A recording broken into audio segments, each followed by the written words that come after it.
Untuk lebih lanjut, kita akan memperdalam. Ini makanya beberapa hari ini kita akan memperdalam apakah ada tersangka lainnya.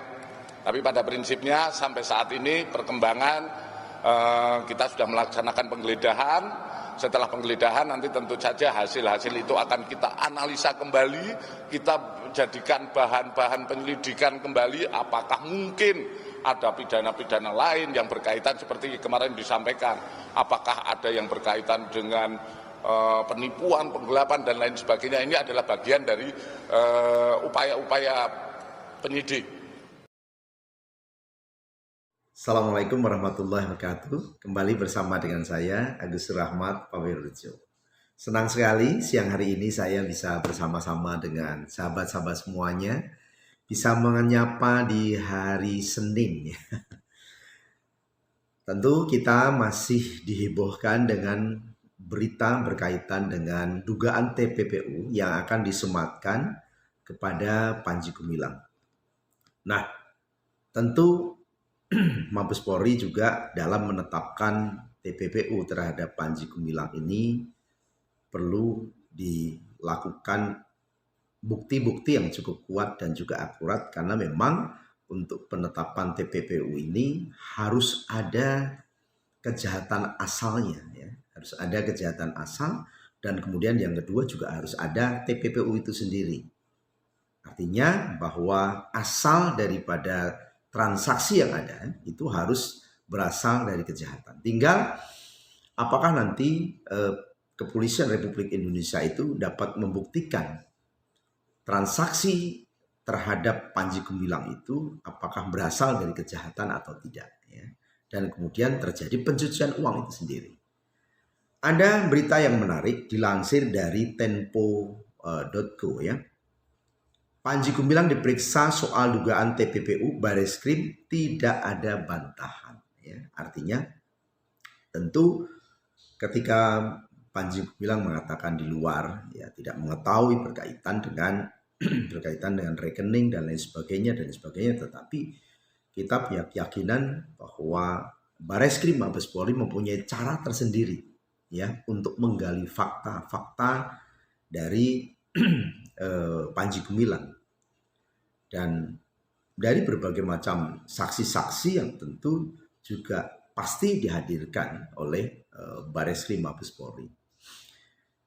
Tempo.co Jakarta, Direktur Tindak Pidana Ekonomi Khusus Bareskrim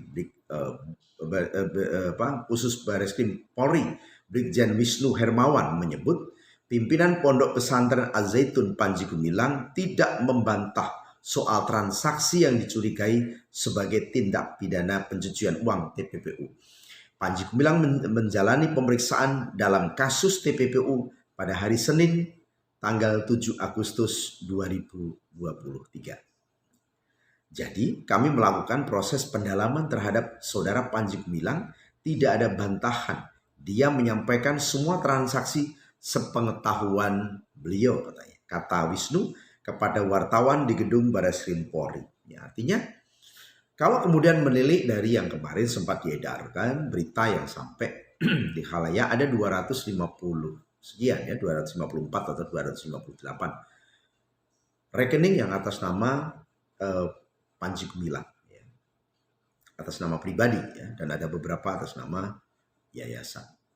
Nah, tentu kalau kita berbicara tentang lagi-lagi apakah boleh atau tidak, tentu boleh. Tetapi yang menjadi persoalan tentu ini akan mencurigakan. Kalau kemarin Panji Gumilang mengatakan saya jangankan itu, ya, di beberapa media mana sempat sebelumnya itu mengatakan ya saya ya ATM pun belum pernah pegang dan sebagainya, kurang lebih seperti itu. Nah, tetapi tentu penyidik Bareskrim Mabes Polri punya cara, ya, untuk menguak itu semuanya.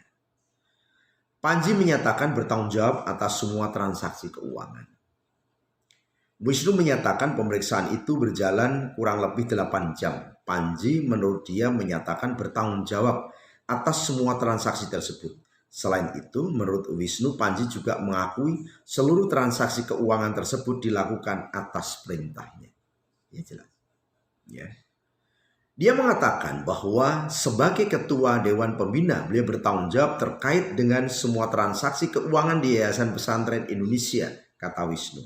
Artinya, beliau menyampaikan apa yang disampaikan oleh teman-teman PPATK, Pusat Pelaporan Analisis Transaksi Keuangan, ada kesesuaian.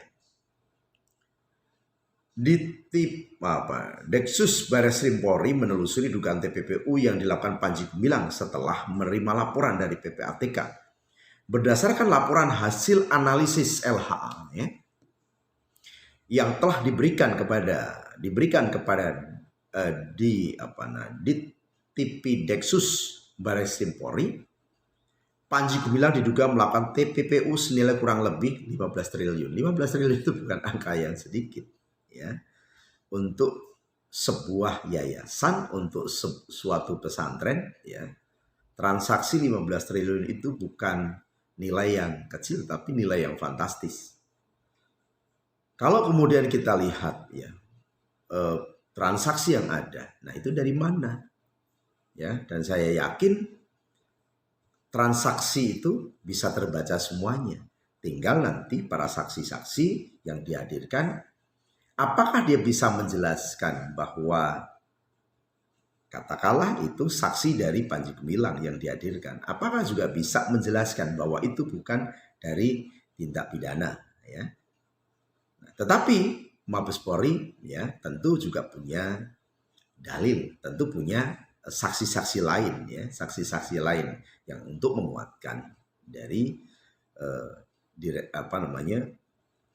Mabes Polri itu sendiri. Nah, Panji disebut mencampur adukkan. Nah, ini sudah mulai jelas. Panji disebut mencampur adukkan dana operasional yayasan yang diantaranya bersumber dari zakat dan bantuan operasional sekolah atau BOS dengan rekening pribadinya. Terlebih dia disebut menggunakan dana tersebut untuk pembayaran pinjaman atas nama pribadi serta digunakan untuk penempatan deposito atas nama pribadi. Ya, jadi jelas. Ya, karena tentu transaksi itu nggak akan bisa dibohongi, ya, karena penyidik pasti akan diberikan data itu oleh PPATK. Perbuatan Panji tersebut telah melanggar ketentuan yang ada, yakni pasal 5 Undang-Undang Nomor 28 Tahun 2004, junto Undang-Undang Nomor 6 Tahun 2001 tentang yayasan. Tindakan Panji juga disebut telah memenuhi unsur pasal 3 Undang-Undang Nomor 31 Tahun 1999 tentang pemberantasan tindak pidana korupsi. Dari mana asalnya? Karena di situ ada dana BOS. Ya, dana bantuan operasional sekolah itu adalah dana yang bersumber dari APBN. Ya, tentu peruntukannya harus sesuai. Ketika kemudian peruntukannya tidak sesuai dan bahkan bercampur dengan dana-dana pribadi dan dipergunakan untuk deposito, ya, untuk deposito atas nama pribadi, untuk membayar hutang-hutang atas nama pribadi. Ya. Nah, Panji menjadi tersangka kasus penistaan agama ini tentu sudah kita ketahui bersama. Akan tetapi Panji belum ditetapkan sebagai tersangka dalam kasus dugaan TPPU. Ya. Dia justru ditetapkan sebagai tersangka dalam kasus dugaan penistaan agama, ujaran kebencian dan penyebaran berita bohong pada 1 Agustus 2023 kemarin. Kasus ini ditangani oleh Direktorat Tindak Pidana Umum Ditipidum Bareskrim Polri. Penetapan Panji sebagai tersangka diumumkan langsung oleh Ditipidum Bareskrim Polri Brigjen Johan Dani. Dia menyatakan penetapan tersebut dilakukan setelah dilakukan gelar perkara. Setelah dilaksanakan pemeriksaan, penyidik melaksanakan gelar perkara dihadiri penyidik Propam Irwasum, Ditkum dan Wasidik. Hasil dalam proses gelar perkara semua menyatakan sepakat untuk mengaitkan saudara Panji Gumilang atau PG sebagai tersangka, kata Johan Dani di Mabes Polri pada tanggal 1 Agustus 2023. Atas perbuatannya, Ditipidum Bareskrim Polri menjerat Panji Gumilang dengan pasal 156A KUHP dan juga pasal 45A ayat 2 junto pasal 28 ayat 2 Undang-Undang Nomor 19 Tahun 2016 tentang ITE dan atau pasal 14 ayat 1 Undang-Undang Nomor 1 Tahun 1946 tentang peraturan hukum pidana. Ya, sahabat-sahabat semuanya. Jadi kita sudah bisa mendapatkan satu informasi yang jelas dari Bareskrim Mabes Polri bahwa terhadap Panji Gumilang yang pertama sudah ditetapkan sebagai tersangka dalam penistaan agama. Terlepas daripada pro dan kontra ya, tetapi berdasarkan juga saksi-saksi, tentu Bareskrim Mabes Polri mempunyai alasan ya. Dan kenapa kemudian juga Panji Gumilang harus ditahan? Karena pasti juga punya alasan. Ada alasan objektif dan ada alasan subjektivitas.